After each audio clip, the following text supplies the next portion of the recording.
She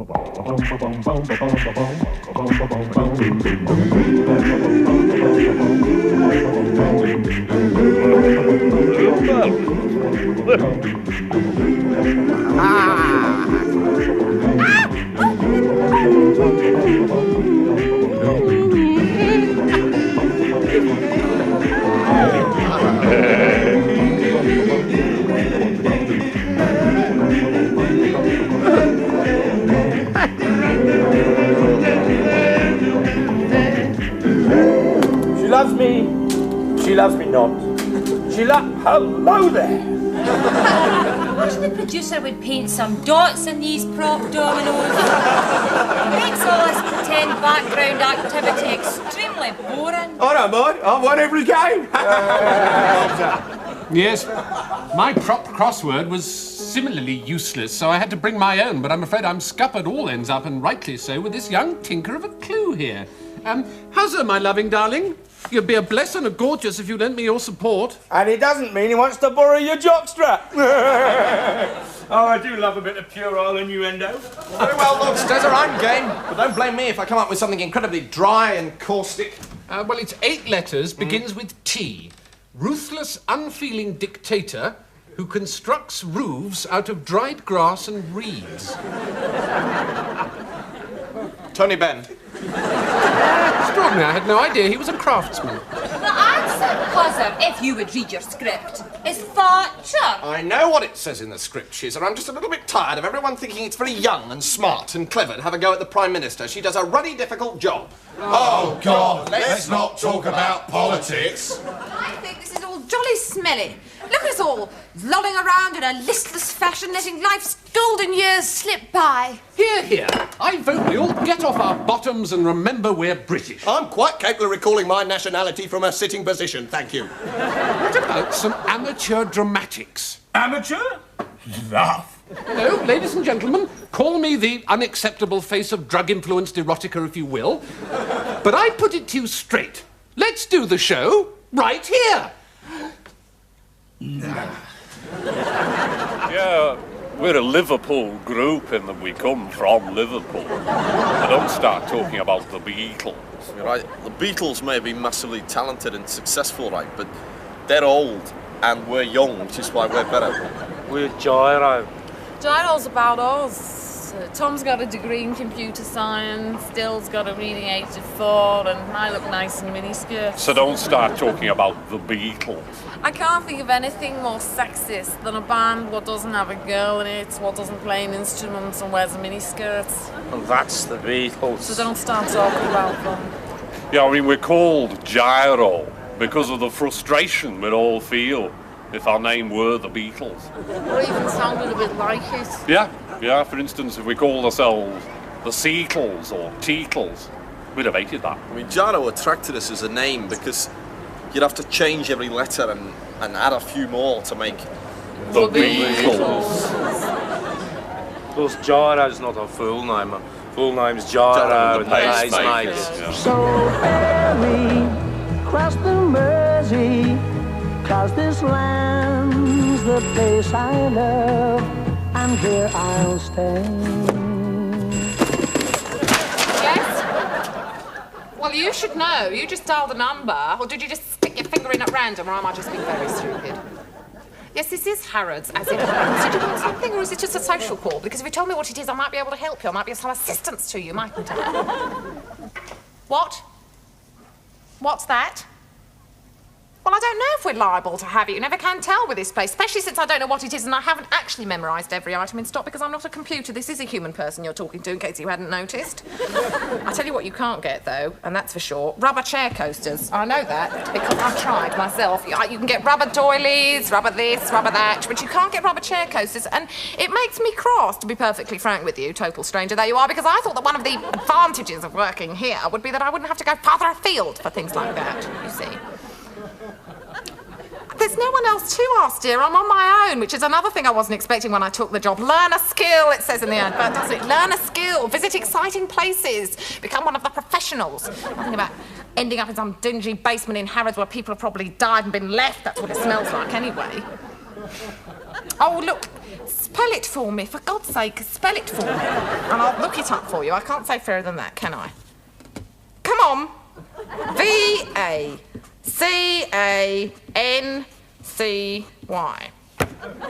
Vacancy. Oh, vacancy. Oh, I think meant vacancy. Vacancy. Oh, good Lord. No. You want to try the army? Now, you two wait in my room while we rehearse. I'm sure you realise that they also serve who only sit in the audience. You're both aware, of course, that your left-wing views do rather exclude you from actually taking part in the entertainment. You're a rancid, bigoted McCarthyite. No, Shizza, you can't smooth-talk me into giving you a part. We'll call you when we're ready. Bye-bye. Well, I must say, pretend barmaid Shizza, I'm looking forward to this not half and something rotten. It's quite some time since I attended a live entertainment. Well, there's very little of it about these days. More than sadly, Shizza, more than sadly. The halls are empty now, leaving us old troopers with nothing but our memories. Memories of the great days of British variety, with wonderful acts like Frank Whoops Smith with his famous catchphrase, whoops. Laughing Joe Bogey and his swimming goldfish. Betty Biscuit and her stomach. And of course, the greatest British club act of all time, Ironic Monty. Ironic Monty? All but forgotten now, Shizza, there was a time when Ironic Monty was the best-loved man in Cardiff. His attractive Christian name, Monty, combined with his quite extraordinary sense of irony, soon won him the title Ironic Monty. And it was as Ironic Monty that he topped bills all over Wales. It was typical of the man, Shizza, that he always said of Wales, there are no coal mines or valleys in Wales, and Richard Burton wasn't born there. James, that's chillingly ironic. He would go on stage, Shizza, and if it was a cold day, he would go, oh, hot, isn't it? And if it was a hot day, he would go, cold, and the audience would shout, more Ironic Monty, more! And quick as a flash, Ironic Monty would say, oh, so you want me to stop then? That really does sound like a terrific night out for the whole family to enjoy. He was the king. But then he took to drink. Although he was to have one final triumph before his drift to obscurity. It happened one night at the Swansea Hippodrome. He'd been drinking all day, you understand, and he went on stage that evening and said, oh, it's a bit like playing a theatre in Swansea, called the Hippodrome. There was a hushed silence. And one sad voice rang out from the crowd, and that voice said, oh, Ironic Monty. That wasn't very ironic, was it? And Ironic Monty turned to that man and looked at him with sad, booze-filled eyes, and he said, I know. That's the ironic thing about it. They still talk about that night in Cardiff. What a man Ironic Monty must have been. And on his gravestone, Shizza, on his gravestone they wrote, Ironic Monty isn't buried here. And do you know what? He is. And they have wider hips and extra bits of flesh on their chests. And instead of being called things like Nick or William, they're called things like Mary and Catherine. Oh, bog off, Scappy, you're just making it up. Spoons to you, Slipcock. What do you know about it? It's absolutely true. My bro told me. They're called women or girls. Actually, matron's one, I think. Oh, triple spaz off, Scroty. Matron's beautiful. She couldn't be one of those. Yeah, don't rag him around, Scroty. You know he's luscious on matron. Just you take that back, you big scudder. Oh, what does it matter if she is one of them? It doesn't mean you can't be in lovers with her. Disgusting! Squalid! Bog off, Scapper! Bog off yourself! Bog. Infinity bog plus what? Bag it, you two. It'll be dark as in 2 minutes, and Murchison's on cot rounds, and if he finds you two baiting each other off, you'll both be on bed warming for a week. Paxers then. Governor's Market. Slinch. Hello, matron. Hello, Davis. You boys can be heard all the way to Thring Quad. Now, if you don't settle down in this dorm, I am going to give you such a licking. You've got a big day tomorrow. Night, matron. Night, Amos.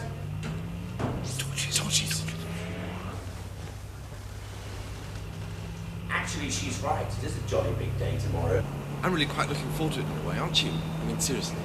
Yeah, yeah. And most of the chaps say that it's your first tour of duty in Northern Ireland that's the worst. It's to get used to. That's better than Germany.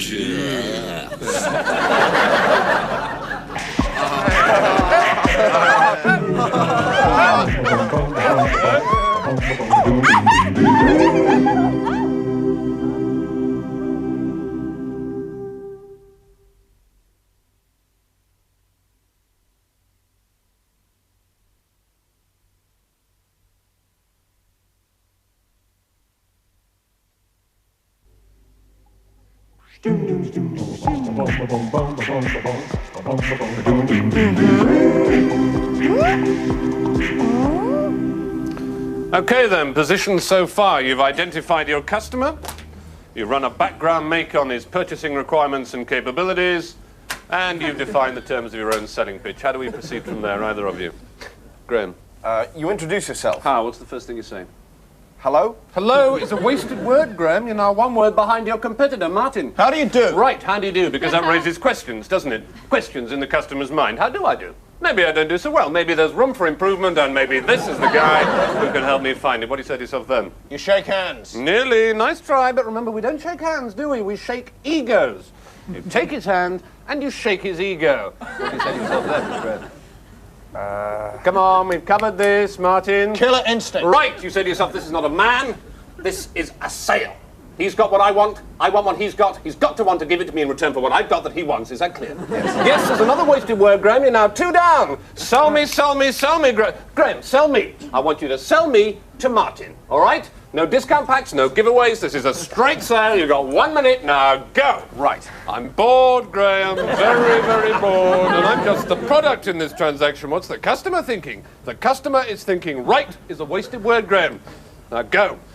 Do you want to buy a top salesman? No. Good. No, it's half a conversation. He's interested. We make progress. Thanks, Barry. Wrong. 0. Martin serves an ace. Never start talking to the product you're selling. You know, supposing I'm a fridge and you say, thanks, Barry. What's the customer going to think? A talking fridge? No. He's going to think a loopy salesman. Now go. Do you want to buy Barry? He's wavering. What do you say? Please? No, you say, look, this product can talk. It just said, he's wavering. What do you say? If I was a fridge, that could be a big plus. I didn't think you were a fridge. Game, set, and match to Martin. Never let the customer know you don't know what it is that you're selling. A colleague who doesn't know the difference between one other salesman and a fridge does not inspire confidence, Martin, does he? No. I could have been another commission. Instead, I'm just one more sample gathering dust on the backseat of your Sierra. Now listen. A sale is not in the product. A sale is not in the customer. A sale is in the seller. In here. The killer instinct. You say, buy this product, or I'll kill you. DHSS, fraud investigation, cohabiting, that sort of thing. Sorry to interrupt you whilst you was in bed with your boyfriend. I wasn't. No.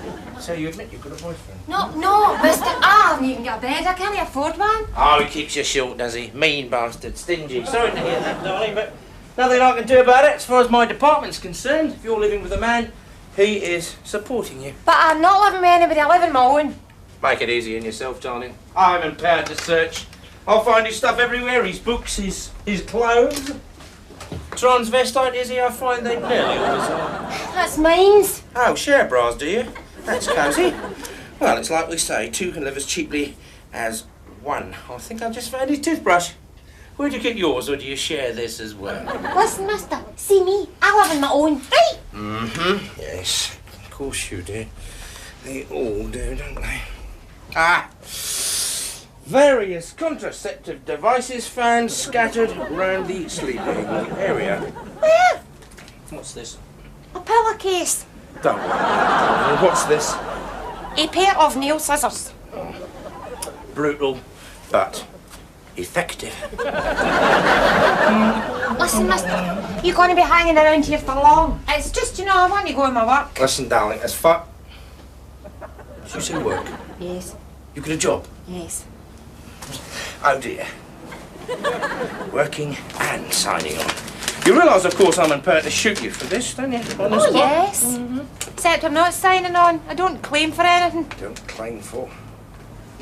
You don't claim for anything. No. You do have a job. Yes. In other words, you've been wasting my time. Eh? You realise what you're doing, of course, don't you? You are depriving a man of employment. Your place is here, in the home, disposing of the used pillowcases. Your boyfriend ought to be ashamed of himself sending you out to work. Come on, Lord Steza. What are you rehearsing in there? Long day's journey into night. Amateur dramatics, my delightful young splendid. That noble institution as British as roast duck à l'orange and nightstick pudding. That wonderful world where everyone in the village, from peer of the realm to lowly bank manager, may sing Oklahoma with equal gusto. Chorus boy to principal boy, it's all one big, happy, Amdram family. And of course, a very special thank you to the ladies who made the tea during the interval. I'm sure we all found their efforts most refreshing. Thank you too to the backroom boys and girls who made Sinbad's galleon appear so terrifically convincing in the final act. I don't know about you, but during the storm scene I felt quite wet. Thanks too to the vicar for drilling the scouts in his usual able-bodied and dedicated manner. Yes indeed, ladies and gentlemen, the entertainment is prepared. If you would like to come with me now, please, into the auditorium, and we shall commence. Bloody-torium. Oh, Lord Steza, you have done this place up proper nice and something fancy for us poor, simple, common folk, doffing your highness. The theatre is a palace of dreams, young Beza, and yours are about to be fulfilled, because now, my bright-eyed little fondant fancies, it's showtime! But before the main attraction, here are some short features.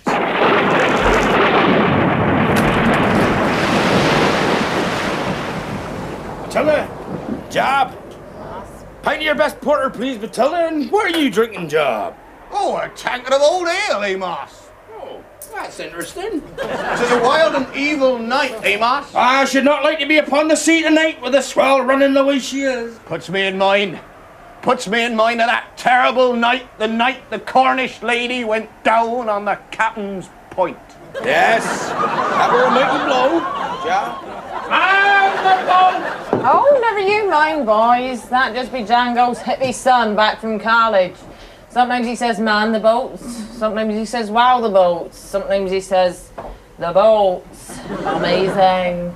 All depends on what drugs he's been taking. I would respond to a comment like man the boats any road. Oh, I suppose it should be person the boats, is that it? That's right, Amos. Ridicule change. What's wrong with crew the boats or staff the boats? Oh, staff the boats. Very stirring. Here, aren't you two supposed to be discussing lobster pots and tomorrow's weather?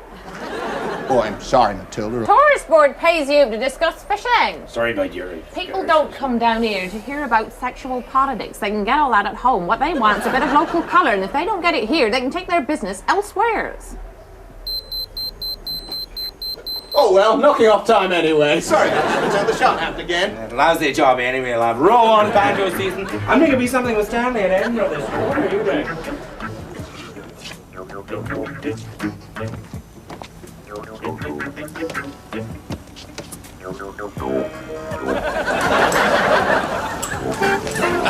And welcome back. We've got a brand new family with us now. It's the Humes, the Hume family from Devon. And which one of you is going to go first?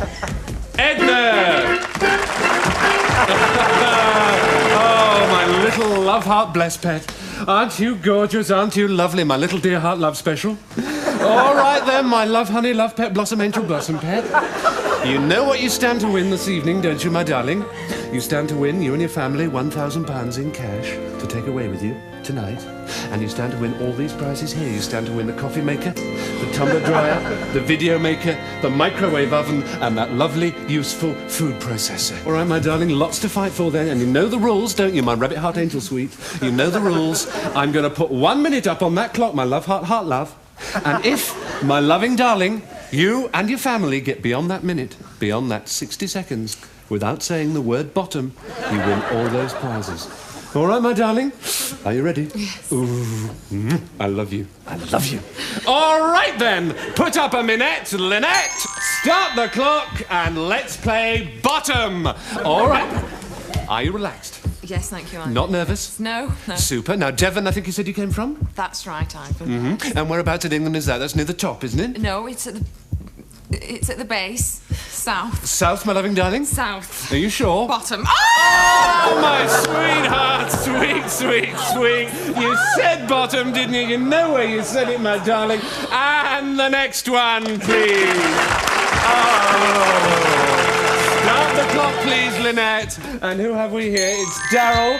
And how old are you, my only hot love dove? Bottom. Oh! And the next one, please. Oh, dear, oh, heart, heaven bless and Lord, sweet me. Start the clock, please. And we've got the dad of the family here, haven't we? That's right, Ivan, yes. I love you. Mwah. And is the clock started? Now then, sir, are you nervous? Bum. Oh, careful, my only heart, love dream, careful. Now, Devon you come from, is that right? Yottam. I'm going to get you. I'm going to get you. And whereabouts is Devon? That's in Scotland, isn't it? No, Ivan, that's in England. England? Whereabouts in England? Beside Dorset and Cornwall. Oh, you nearly said it then, Dad. I nearly did, Ivan, I'm sorry. All right, now, what's your middle name?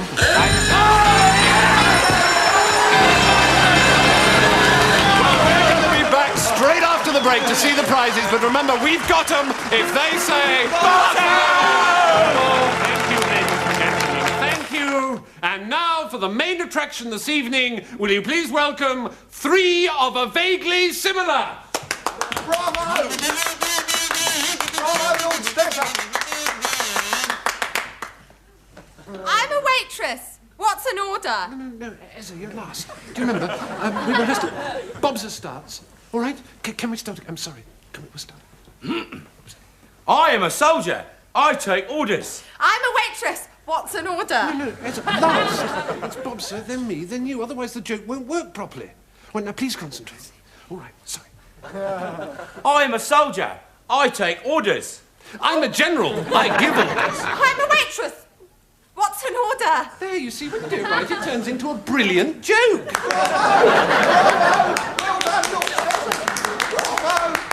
What about me? All I got to do was put the card on the steps. That's showbiz.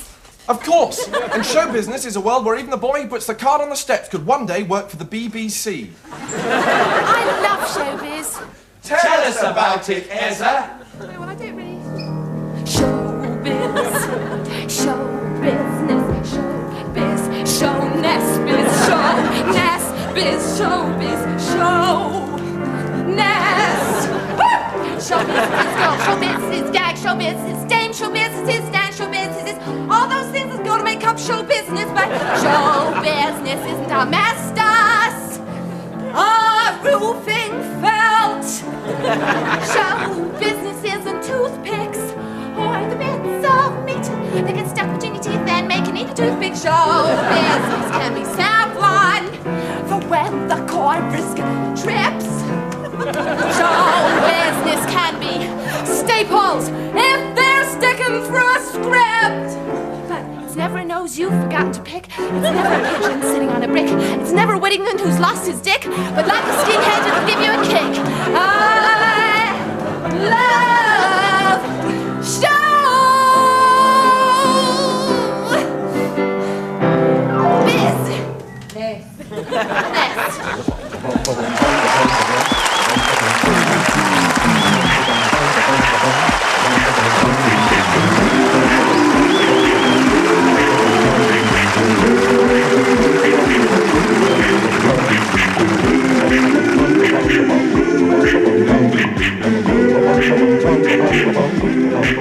business.